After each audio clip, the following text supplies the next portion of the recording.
You know, I really appreciate it when the writers of the comic books that I'm reading teach me something I didn't know before. So I was reading One World Under Doom, Doom Division issue 4.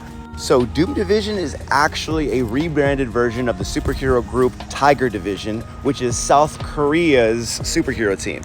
Half of the Doom Division team embraced their roles under Doom, thinking that it would be best for South Korea and the Earth, with the other half of Tiger Patrol joining Sunfire, who is actively trying to dismantle Doom's control over Earth.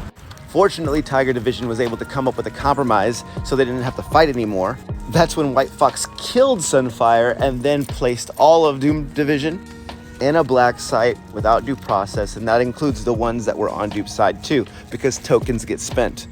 Fortunately, Tiger Division's robot member, Gunnar 2, was able to escape. And what's even more fortunate is that Gunnar 2 was able to meet up with reinforcements, Lady Bright.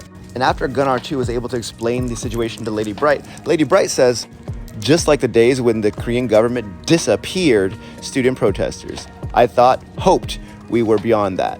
And considering I didn't know what she was talking about, I was like, you know what, let me look this up. And that's when I found out about South Korea's tumultuous fight for democracy. More importantly, the Gwangju Uprising, which was a series of political violence stretching from the 60s to about the 80s. All right, so I'll try to make this brief. There's a guy named Segmen, and he was against communism and decided to oppress his political opponents. Student-led activism is what actually was the downfall of Segmen.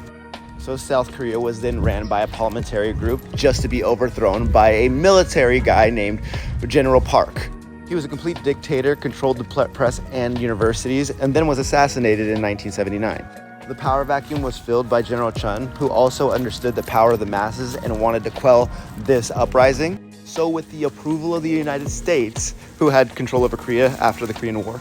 So on May 27th, which was actually round 2 because the people won their first fight on May 20th, Chung's military killed more than 2,000 Korean nationals.